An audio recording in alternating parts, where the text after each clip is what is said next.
16 de fevereiro de 2017. No primeiro clássico pra valer com Rogério Ceni como técnico, São Paulo acaba com um jejum de 8 anos sem vencer o Santos aqui na Vila Belmiro.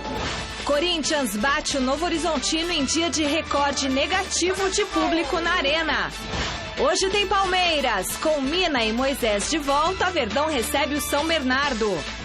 Rodrigo Pimpão brilha e Botafogo fica em vantagem na Libertadores.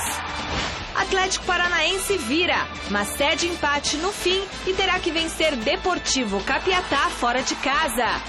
E ainda, Rodrigo Scarpa marca gol antológico na classificação do Fluminense na Copa do Brasil. E as vitórias de Real Madrid e Bayern de Munique na Champions League.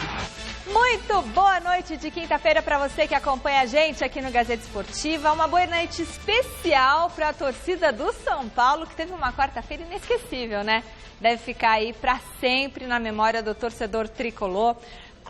No primeiro clássico oficial do técnico Rogério Ceni, o São Paulo surpreendeu e de virada venceu o Santos em plena Vila Belmiro por 3-1. Veja como foi o jogo na reportagem de Fernando Gavini.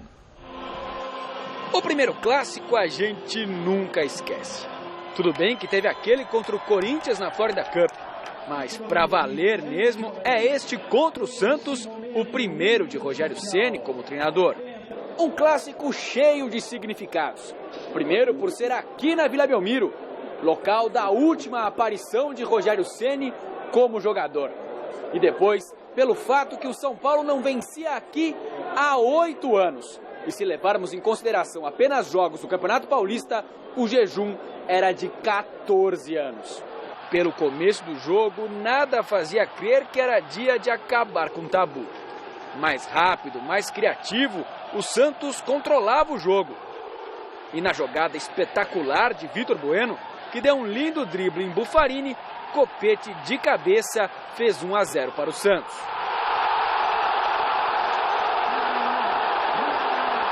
O São Paulo tentava reagir, mas quando tinha a bola, faltava alguma coisa. O tricolor não conseguia levar perigo até que o árbitro viu o pênalti de Zeca em Gilberto. O Eva bateu e empatou o jogo. De quebra, comemorou fazendo sinal de que não estava ouvindo a torcida do Santos. Thiago Maia não gostou e foi tirar satisfação. Ficou no bate-boca.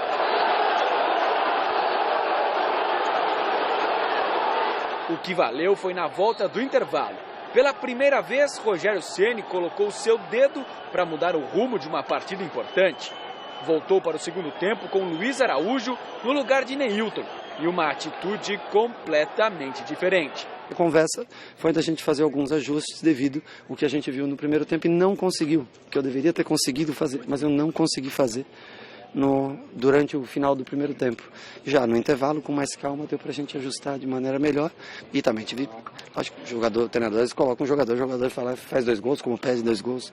Acho que isso não é mérito do treinador, muito mais mérito do atleta que entrou e fez a função do que do treinador em si. O São Paulo do segundo tempo controlou a posse de bola e a roubou quando não a tinha. Luiz Araújo desarmou Lucas Lima e foi lançado em velocidade por Gilberto. Driblou Vladimir e virou o jogo para o São Paulo.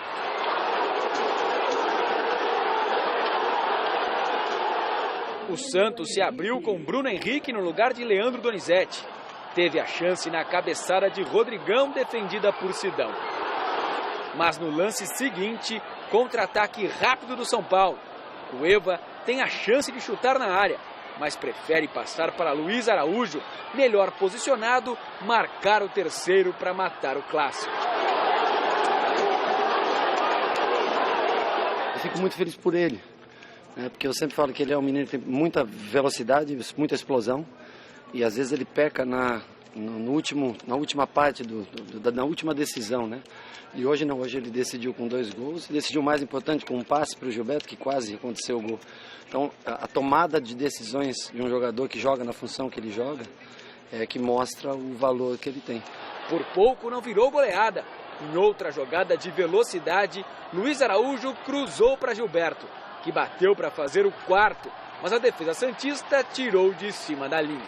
Foram 2 erros de saída de bola, tanto no domingo quanto no jogo de hoje, acabou fazendo com que o adversário realmente se aproveitasse e muito bem da situação. Eu acho que nós temos que dar méritos à equipe do São Paulo pelo que produziu, mas em momento nenhum o Santos tem que se sentir tão por baixo em razão de ter tido um resultado adverso dentro de casa. Não virou goleada, mas para o torcedor tricolor pouco importa. Depois de 8 anos, o São Paulo voltou a vencer na Vila. Pela primeira vez, com Rogério Ceni como técnico. Não é nó tático isso. Isso daí não existe. Assim como o Dorival não daria um nó tático no Rogério se o resultado tivesse sido a nosso favor. Isso daí é a maior mentira. Isso daí é que nem quando o médico fala que é uma virose, ele não consegue definir o que é. Nosso time é um time que luta, que compete até o final. Isso é a parte mais importante. 100% em um jogo chega a ser ridículo, né? Mas é a vitória em si, muito importante pra gente. Grande noite para você que acompanha o Gazeta Esportiva. Estava muito curioso para ver esse São Paulo e Santos, até para saber se o Rogério ia realmente manter a marcação alta, né, sob pressão, jogando na Vila e deixar exposta sua defesa. Ele não fez isso. Foi um pouco mais conservador no jogo. O Santos dominava a partida no começo, fez 1-0 logo de cara, com 10 minutos de jogo. Imaginava-se até que o Santos pudesse se impor e realmente ratificar quem manda em casa, o Santos. Até que houve aquele pênalti infantil do Zeca. O Santos estava no jogo, mas foi um pênalti infantil. Não tem a menor justificativa fazer um pênalti desse, sabe? Fez um pênalti, o São Paulo empatou, se recuperou psicologicamente e aí no intervalo o Rogério Ceni consertou, né, o erro do inicial. Tirou o Neilton, colocou o Luiz Araújo, que foi o grande nome do jogo. Para mim foi o principal nome do jogo, além do Cueva. O Cueva há muito tempo está desequilibrando pelo São Paulo. A capacidade dele de ver o jogo, as bolas muito bem passadas.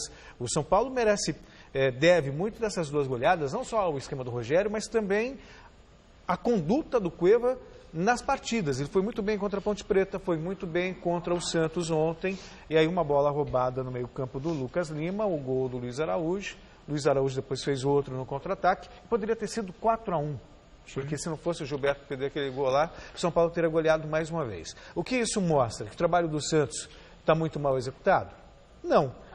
Tá com baixas no elenco também, sem o Ricardo Oliveira. Mas o Santos até começou bem o jogo. Sem o Renato. Existem circunstâncias da partida. Eu lembro uma vez num documentário sobre a Copa do Mundo de 94, um torcedor falou uma coisa que eu gravei para mim. E uma partida de futebol é como a vida com seus altos e baixos. E aí o Santos entrou justamente em declínio, viveu um momento ruim, quando o São Paulo pôde apresentar o melhor futebol dele. Aí o esquema do Rogério, realmente, de posse de bola, de manter, ditar o ritmo do jogo, acabou prevalecendo. Estava em vantagem, isso também facilitou as circunstâncias do jogo. Isso mostra que o São Paulo está no caminho certíssimo. Esse São Paulo do Rogério está sujeito a alguns percalços, mas deve vencer mais do que perder. Eu gosto de ver essa maneira como o São Paulo está jogando sob o comando do Rogério. E o Santos continua com a mesma volúpia. Estava numa noite ruim, especialmente no segundo tempo. O Santos meteu 2 goleadas. Jogou melhor o primeiro tempo contra o São Paulo, estava ganhando. Sofreu esse pênalti infantil, como você mesmo disse. E já querem a cabeça do Dorival. Perdeu um clássico, né? Meu Deus do céu. E o Rogério, eu disse aqui, o Luiz Araújo tem que ser titular nesse time. Da outro dia, semana atrás, quando ele já havia tirado o Luiz Araújo do time. Ontem começou a ser o Luiz Araújo, com 3 volantes. Permitiu que o Santos desenvolvesse futebol que ele pratica normalmente, que é jogar mais em cima do adversário, troca de passes e ofensividade no ataque. Olha que jogada. Esse drible do Vitor Bueno já valeu o ingresso. O Buffarini está bufando no chão até agora. A entrada do Luiz Araújo, o que é que fez? Ele entrou atrás da linha intermediária do Santos, mexendo de uma ponta a outra, com habilidade, velocidade, disposição e inteligência, porque esse rapaz é muito inteligente como jogador de bola. ele obrigou o Santos a recuar. No que o Santos recuou, o São Paulo assumiu o domínio da partida. Com a bola nos pés, tocando e tal, com o Cícero ali muito perceptivo na centralização do jogo do São Paulo, com o Cuevas distribuindo bem o jogo como ele faz, com dribles e tal. E o menino aí que virou o jogo. Ele fez 2 gols e deu ainda um quarto lá pro Gilberto fazer, que não fez. Tem que jogar esse cara. E mais, o que vai ser esse São Paulo quando o Wellington nem estiver em condição de jogar? E o Prato ainda por cima. Sim, o Prato nem se discute. O Prato já deve entrar semana que vem, mas o Wellington ainda vai levar um tempinho. Onde que ele vai mexer? Era o momento seria o momento para o Rogério estabelecer um conceito altamente moderno, como as pessoas gostam de falar hoje em dia, futebol. Os 3 atacantes, 3 meio-campistas, sendo que um volante, Jusilei, que está, vamos dizer, que esteja em forma e tal, Jusilei, Cícero e Cueva. Aí sim o São Paulo daria um salto grandíssimo do ponto de vista técnico e de espetáculo, né? Funcionalidade e espetáculo e arte. Bom, lá no site gazetesportiva.com, rapidinho, nosso diretor João Batista, a gente fez uma análise, nosso time lá fez uma análise de 6 motivos que explicam essa vitória do São Paulo. E tem muito do dedo do Rogério mesmo, até porque na parte técnica, o São Paulo acertou 90% dos passes. 90% dos passes. As finalizações, de 9 finalizações, o São Paulo acertou 8. E só teve de 390 passes certos, 32 errados. Entre lá e dê uma olhadinha nesses motivos. E o Luiz Araújo também é um dos motivos, né? Incendiou o jogo no segundo tempo. Enquete que está no ar no site gazetesportiva.com. A gente quer saber, o futebol do São Paulo é o mais bonito da temporada? Já dá para falar isso, Celso Cardoso? É o time que mais me impressionou até aqui. A maneira como joga. Porque uma coisa é você ver o técnico falar e o time jogar. E muitas vezes existe um hiato muito grande entre o discurso e a prática. O que o Rogério propôs em coletivas, em entrevistas, é o que a gente está vendo em campo. É um time com a posse de bola, teve 75% de posse de bola contra a Ponte Preta, um time muito agudo, criou várias oportunidades. Ontem, no segundo tempo, mandou no jogo, ditou o ritmo. A questão dos passes certos não é só mérito do Rogério, ele tem lá dois assessores, né, na comissão técnica que do futebol europeu, o trabalho isso é isso. É muito importante. É fundamento, é toque de bola. Então, isso está sendo treinado. Obviamente tem que funcionar. Para mim, sim, é o futebol mais bonito da temporada. É o time que mais me impressionou. Futebol mais bonito, Alberto Helena Júnior? Olha, ele não pode esquecer o que o Santos fez, né? Aqueles 5 e os 6 também. Mas eu acho que é o futebol, vamos dizer assim, o que mais progrediu.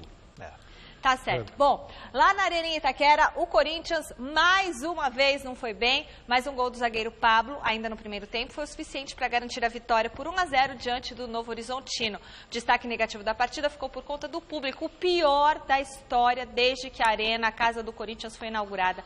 Só 11.708 pagantes. Veja como foi na narração de Osmar Garrafa, mas antes, vamos falar com ele. Alexandre Silvestre, nosso repórter raiz, parabéns pelo seu dia, hoje é dia do repórter Alexandre Silvestre, tá ao vivo aqui agora no Gazeta Esportiva. Vai com você, Silvestre. Tá bem, tá evoluindo, o que dá pra falar? Obrigado.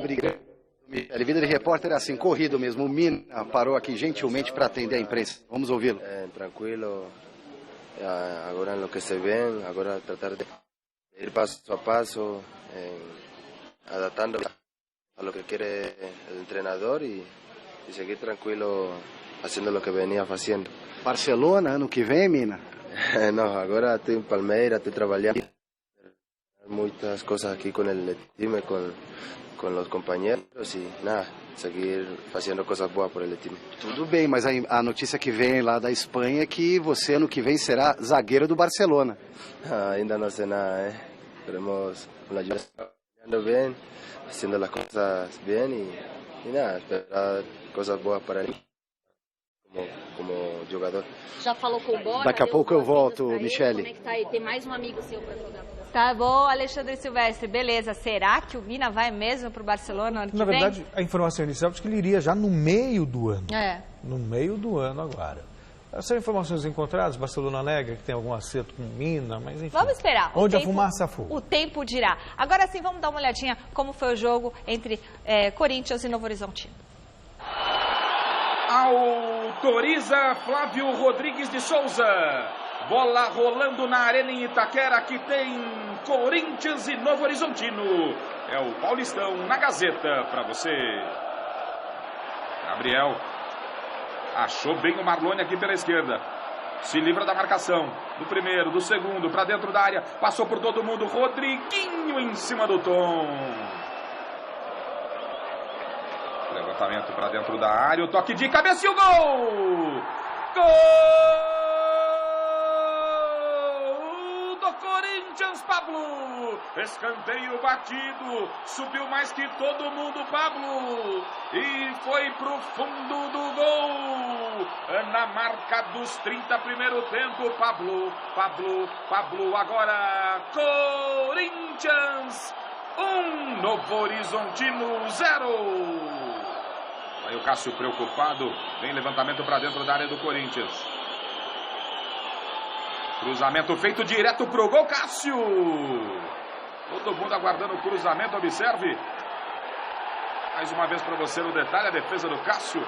Está aberto no Horizontino. Rodriguinho, a torcida quer velocidade. Partiu Marlone. Vem Moisés, Marlone. Foi para dentro da área. Marlone, olha o gol.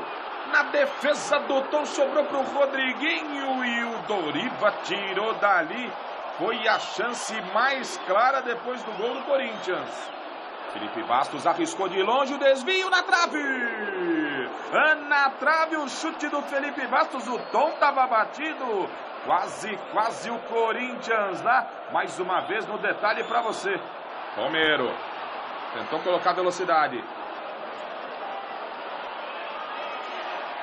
Ainda Romero, ficou com a sobra, hein?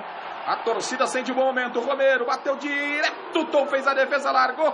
Tirou Guilherme. Romero, lá pra dentro.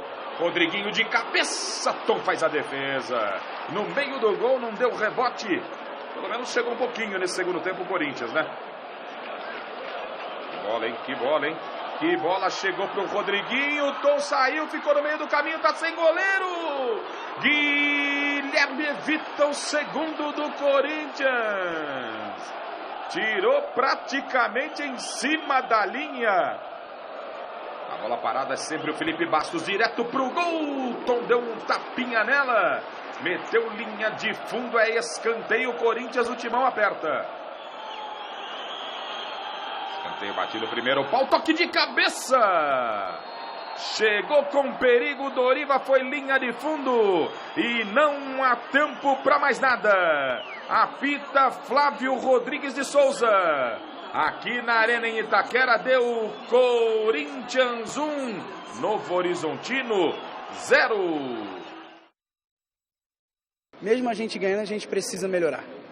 A gente criou bastante jogadas, a gente conseguiu um volume bom de jogo, mas a gente não fez os gols, para a gente ficar mais tranquilo no jogo. A gente sabe que a gente precisa melhorar isso, até para o jogo ficar mais tranquilo para a gente. A gente tem que fazer as oportunidades que a gente tiver, a gente tem que matar, para que a gente possa estar mais tranquilo e a gente jogar mais tranquilo e não ter tanta pressão como no finalzinho do jogo eles tiveram uma oportunidade e quase fizeram gol. Eu sei como é que é a cobrança, né? Eu já fui torcedor, então a gente entende, mas o nosso resultado só vai mostrando conforme for passando os jogos. A gente for ganhando, for melhorando, as coisas vão se encaixando melhor, mas é natural, essa cobrança tem que ter. Eu acho que cada um tem que assumir a sua responsabilidade, saber que tem que melhorar, mas as coisas estão andando do jeito que a gente pretendia para começo de temporada. Os 2 últimos jogos que tivemos em casa, jogamos contra equipes que defendiam bastante e só saiu no contra-ataque, né? Dificultavam um pouco, mas a gente está errando simplesmente na hora de finalizar. Eu acho que se a gente conseguir colocar a bola para dentro, nos dá uma tranquilidade nesses jogos. Precisamos melhorar muito, né? Isso é claro, e é muito bom trabalhar sabendo que precisa melhorar com vitórias. Isso traz uma tranquilidade a mais. Em relação aos outros jogos, voltamos a ter uma consistência defensiva melhor, apesar que contra o Santo André também eles chegaram 2 vezes ao nosso gol e foram felizes. A gente martelou, ficamos em cima do adversário e não conseguimos fazer o gol. Hoje tivemos menos posse de bola, menos cruzamento, mas conseguimos sair com o resultado. Mas é claro que a gente precisa melhorar e muito. Todos precisam, ainda mais no começo de temporada. O problema é o seguinte, eu não faço coro àqueles que entendem que o Corinthians é time para cair para a segunda divisão. Eu não acho o time do Corinthians tão ruim assim. Poxa, tem Marquinhos Gabriel, tem Giovanni Augusto, tem o Jadson, tem Marlone, pô, o Jô, que participou de Copa do Mundo, Fagner, não é possível que, né? Claro. Não é ruim. Agora, é um time que está amarrado. Tá difícil, sabe, de desenrolar, de soltar, de se desatar, porque cria muito pouco o Corinthians. Tem uma defesa razoavelmente forte, que pese a derrota para o Santo André por 2-0, mas foram 2 contra-ataques. É um time forte defensivamente, mas é um time que não consegue criar. Talvez, com a chegada do Jadson, isso melhore. Mas pelo que eu acabei de falar aqui, dos jogadores que tem, dava para criar um pouquinho mais. Não acha não, Sobral? Eu acho que também esse fato do treinador ficar atado a essa ideia do 4-1-4-1, que era do Tite, não sei, mesmo com o Tite o 4-1-4-1 já não estava funcionando quando não tinha jogadores da qualidade do Renato Augusto, por exemplo, e do Jadson na armação. Principalmente o Renato Augusto. Esse era um jogador extraordinário para o Corinthians, porque ele vinha aqui atrás, combatia, armava e chegava lá na frente o tempo todo, não tinha altos era esporadicamente. Então, eu acho que esse negócio está prejudicando muito o Corinthians. E também porque a média de jogadores, o Corinthians não tem uma média de jogadores cabeça de bagre, nada disso.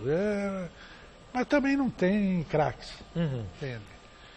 Talvez o Jadson vá contribuir, mas o Jadson também não é esse jogador, sabe, de fazer a grande diferença num time de futebol. O Corinthians vai ter que esperar. Eu não entendo por que gastaram, por exemplo, dinheiro para contratar o Felipe Bastos, que é um médio volante como qualquer outro. Se você tem Maicon, se você tem Marcial, se você tem Camacho. Claro, vai procurar um atacante, um ponta, um jogador que joga pelos lados com habilidade, velocidade. Enfim, vai procurar esses caras.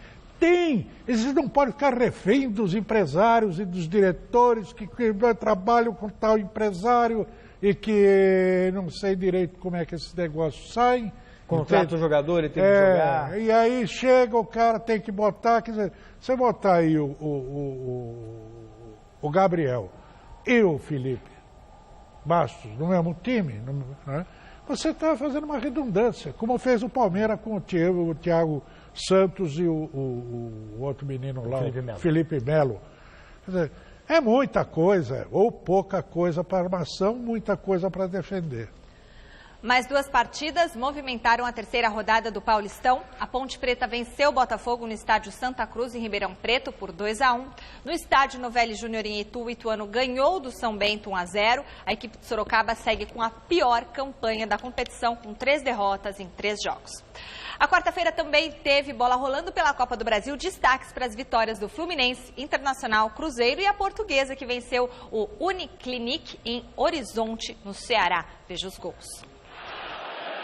No Rio de Janeiro, o Cruzeiro venceu Volta Redonda com gols de Alisson e Robinho e se garantiu na segunda fase da Copa do Brasil.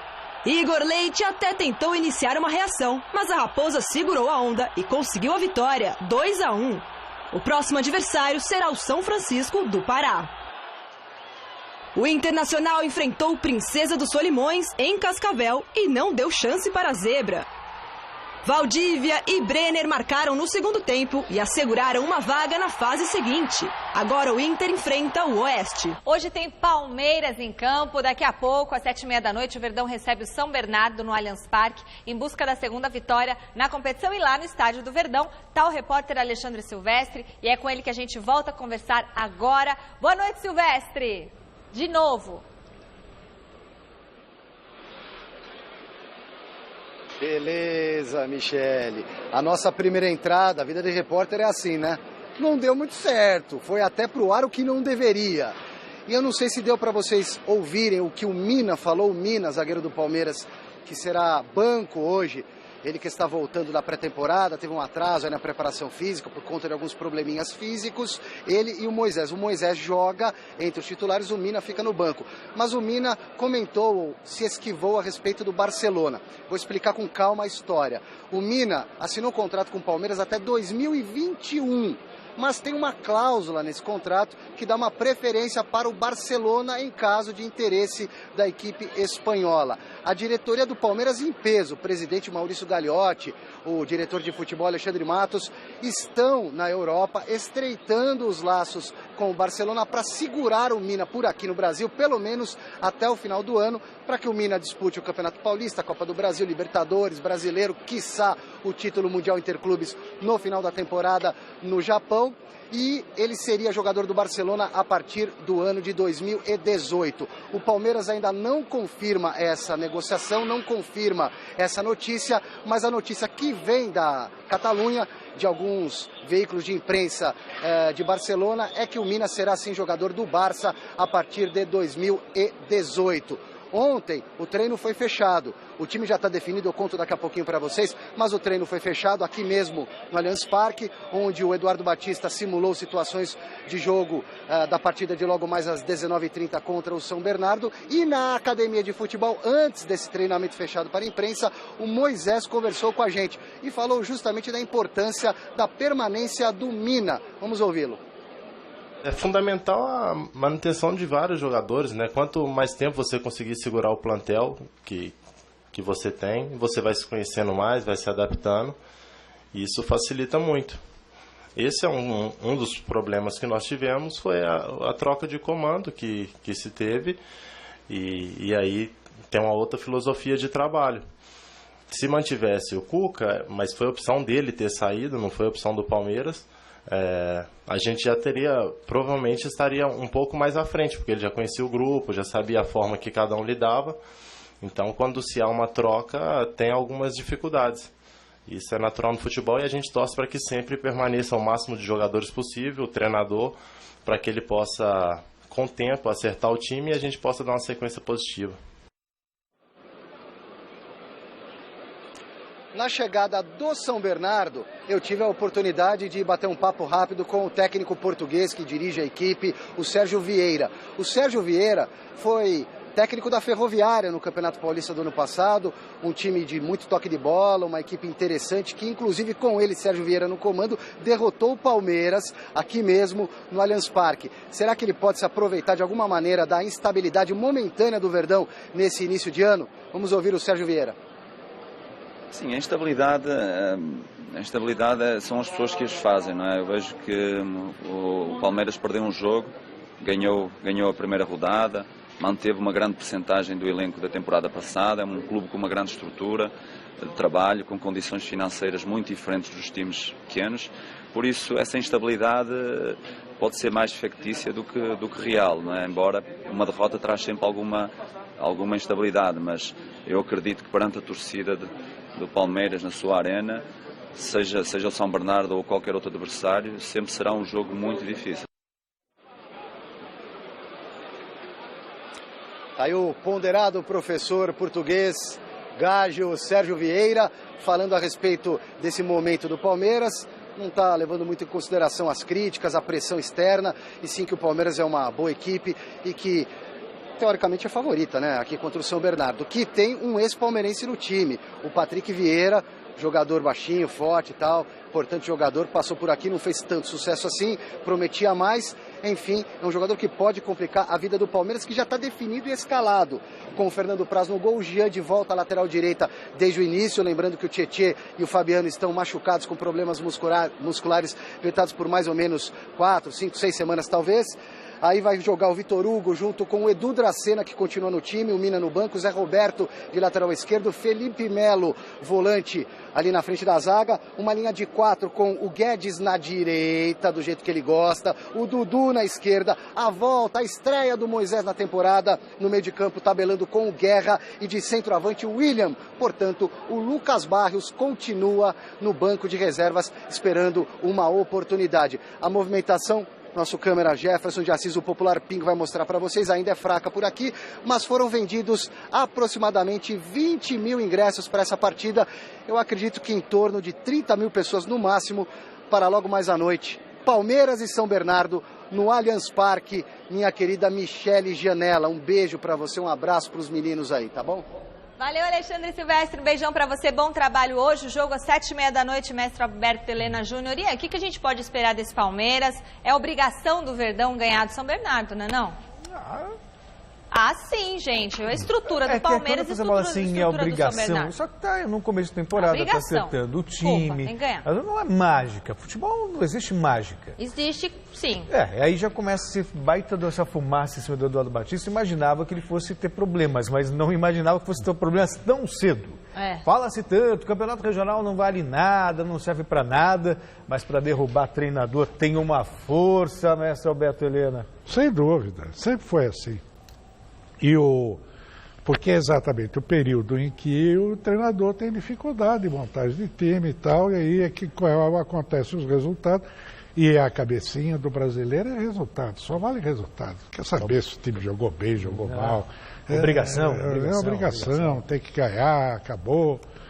E o caso do Palmeiras, já a volta do Moisés não está em forma ainda, ficou muito tempo parado aí, mas é a pedra de toque do Palmeiras. Esse jogador, esse não pode tocar nele, não pode mexer nele. Porque é um jogador de múltipla função no meio de campo. Ele joga com marcando, armando, atacando, enfim. Esse jogador é único. E o Roger Guedes é outro que não pode sair do time, hein, como o técnico substituiu outro dia.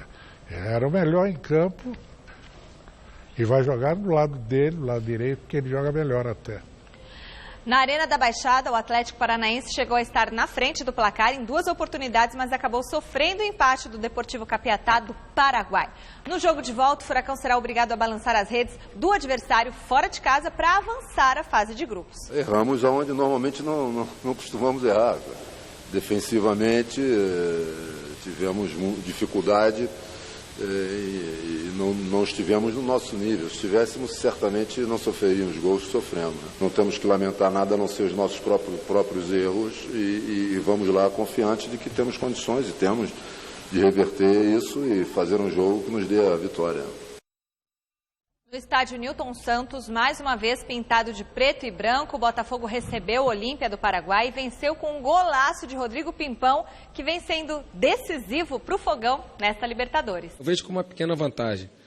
Um jogo muito difícil, um jogo contra a equipe é muito difícil jogar lá, né? Eu tive lá contra o Cerro, quando eu era auxiliar ainda aqui numa Sul-Americana. Quebraram o nosso ônibus, enfim, aquela situação de fogos no hotel. Aquela pressão. Espero que não tenha violência dessa vez, eles foram tão bem tratados aqui,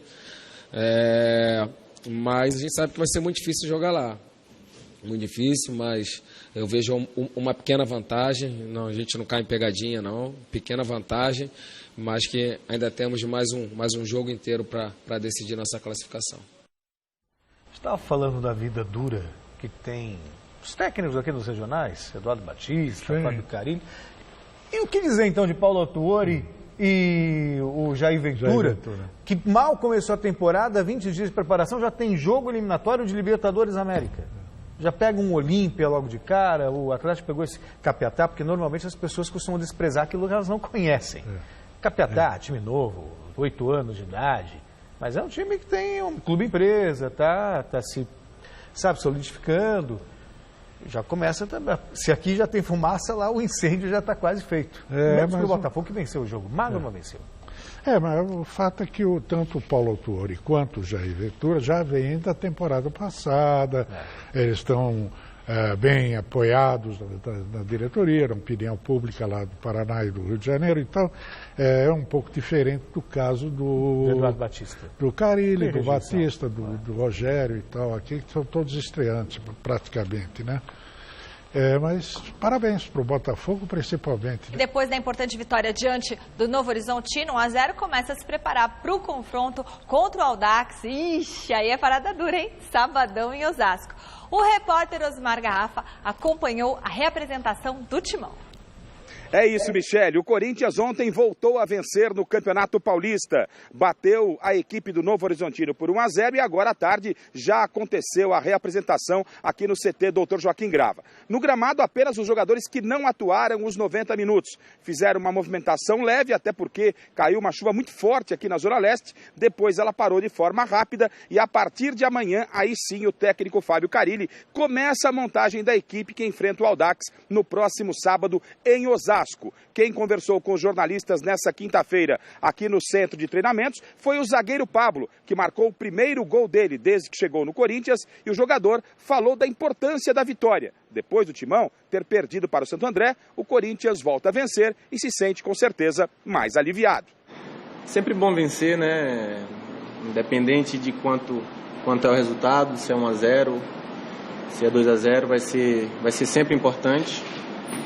Então, dá tranquilidade para a gente trabalhar ainda mais, para a gente encontrar ainda mais esse conjunto da nossa equipe. Como já disse Michele, no próximo sábado o Corinthians tem o Audax e depois, na próxima quarta-feira, clássico contra o Palmeiras. Então, o Corinthians se prepara para enfrentar o Audax, mas também já está com a cabeça no Verdão. Fazendo um jogo bem concentrado contra o Audax, a gente vai entrar mais forte contra o Palmeiras, vai ser 2 grandes jogos, então temos que estar bem concentrado para que a gente venha ganhar ainda mais força para o campeonato, entrosamento, vai ser de tamanha importância para o decorrer do campeonato. Amanhã, pela manhã, Michele, o técnico Fábio Carille confirma o Corinthians que enfrenta o Audax do presidente Vampeta. O que se sabe é que Marquinhos Gabriel e Giovanni Augusto dificilmente deverão ser aproveitados e Jadson já está com a documentação regularizada, mas o jogador só ficará à disposição do técnico Fábio Carille na próxima semana. E também é dúvida se vai ou não enfrentar o Palmeiras na próxima quarta-feira. Do CT Dr. Joaquim Grava, Osmar Garrafa, para o Gazeta Esportiva. Pois é, os clássicos nas quartas-feiras, né? Imaginava ser num domingo, que tem mais, né? Enfim, ok. De qualquer forma, vai ser antes de falar de Corinthians e Palmeiras, que vai ser um jogo que vai sempre chamar atenção, mas depende muito de como vão chegar os dois. Depende do resultado do Corinthians contra o Audax, do Palmeiras hoje em São Bernardo. Enfim, o que esperar desse Corinthians contra o Audax? O Audax é o que tem o futebol vistoso. O Corinthians é o que tem o futebol amarrado, uma defesa forte. A vida do Carille não vai ser fácil, não. Porque se tomar uma piaba lá do Audax, que é muito provável, né, pela circunstância, pela maneira como joga, divide o São Paulo, né? O Corinthians vai ter que acertar suas linhas aí com o novo treinador. Não sei por quanto tempo, honestamente, sabe? Eu não sei por quanto tempo vai resistir o Carille. Né? Eu acho que eles só estão esperando um momento para... Eu não sei, não. Eu acho que não falta estofo, aquela coisa, né, aquela coisa a mais do líder, do responsável, do chefe. Por outro lado, se ele mesmo ganhando apertado de 1-0, for ganhando, essa respeitabilidade acaba surgindo de maneira natural. Né? Já olham para ele com outros olhos. Claro, não o resultado, na verdade, é a única coisa que o pessoal exige, mas ele é temporário. Ele é breve. Não é o suficiente. Às vezes você tem um cara que tem uma personalidade, um tipo, uma característica própria, uma liderança que sai lá de dentro e que todo mundo respeita, mesmo perdendo, sabe? Agora, tem outros que mesmo ganhando, ficam pegando no pé. E uma hora não resiste. Vamos torcer, é trabalhador. Depois de vencer o Santos por 3-1, a expectativa no São Paulo gira em torno do atacante Lucas Prato, que deve estrear no próximo sábado às 7h30 contra o Mirassol no Morumbi. O repórter Fernando Gavini acompanhou a quinta-feira do Tricolor. Confira. Um dia depois de vencer o Santos e acabar com o tabu de 8 anos sem ganhar na Vila Belmiro, o São Paulo voltou ao trabalho, num clima de mais absoluta tranquilidade. São 3 vitórias consecutivas em 2017, fato que não aconteceu nenhuma vez em 2016. Nenhum motivo para reclamar, quer dizer, apenas um motivo para reclamar. Cueva, o entrevistado do dia que participou da coletiva com os jornalistas, reclamou do cartão amarelo que levou depois de marcar o gol de pênalti e sair para comemorar. Yo celebro de esa manera, no solamente acá en Brasil, en México lo he hecho, en Perú también. Pasa que tengo un hermano que quiero mucho, que es un torcedor de Juan Román Riquelme. Admira mucho a Juan Román Riquelme y siempre me pide quizás que haga una celebración de esa manera. Cueva, no entanto, fez questão de deixar bem claro que Riquelme é ídolo do irmão dele, Jorge Luiz, que os preferidos dele são brasileiros. Ronaldo e Ronaldinho. Foram os 2 melhores que você viu? Para mí. Después cada uno tendrá su opinión. Pero para mí son unos monstruos, son unos genios. Entonces, fueron ellos los que cada vez que veía el fútbol me emocionaba, ¿no? O fato é que Cueva vive uma grande fase. Tem sido um dos jogadores mais importantes do time comandado pelo técnico Rogério Ceni.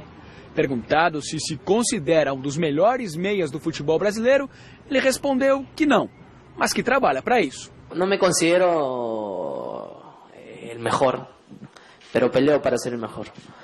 Entonces, eso siempre lo voy a asumir así, de esa manera.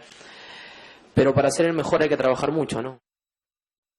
A gente critica tanto os dirigentes do futebol brasileiro, e com razão. Criticamos muito os dirigentes de São Paulo, com razão, mas no caso do Cueva houve um acerto. Uma visão, sabe, precisa e também na manutenção dele, que ele poderia ter deixado o time agora nessa janela. É verdade. E me faz lembrar aqui um outro peruano ilustre que veio para o futebol paulista aqui há muitos anos atrás, década de 50, o Villa Lobos, que era um belíssimo jogador, meia, jogou no Guarani, jogou no Fluminense, no Palmeiras, né? E era um belíssimo, também nesse estilo, jogador de armação e chegada, muito inteligente, muito habilidoso. Pois é, um jogador cujas características eram tão comuns no Brasil e hoje existe uma escassez. Aqui eu jogava pelo ladrão. Pois é. Meias de Dá para formar uma seleção só com meias dessa qualidade.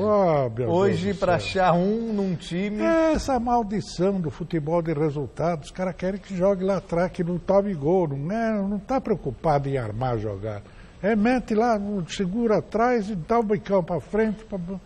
É isso aí que os caras querem, não adianta. E com isso não aparecem os meios. Claro. E bobo ele, não sou fã de Ronaldinho e Ronaldo. Tá certo, queria os dois no meu time também. Vamos lá, Michele. Luiz Fabiano rompeu o contrato com o time chinês, Sim, né? Ele pode jogar com o Vasco. Com o Vasco da Gama. E os santistas invadiram um prédio, hein? Daqui a pouquinho a gente vai colocar essas imagens. São santistas sem teto? Santistas invadem prédio para destruir após a partida. Brincadeira, hein, meu? Pensei que eles estavam sem casa. Que isso. Resultado final da enquete do site gazetesportiva.com. O futebol do São Paulo é o mais bonito da temporada? Sim, 72% dos votos. Parabéns, Rogério Ceni. Tá deixando o time, ó, muito bonito. O programa de hoje termina aqui. Amanhã a gente volta a partir das 6 da tarde. Amanhã é sexta-feira. Pois é, eles invadem prédio porque perderam. Podia invadir Brasília, né? Ah, isso podia mesmo, né? Aquele Congresso Nacional fazer uma mas é demais. Gente, um beijo, mestre. Boa noite, bom descanso, boa viagem. A gente volta amanhã. Fique agora com o Jornal da Gazeta. Tchau.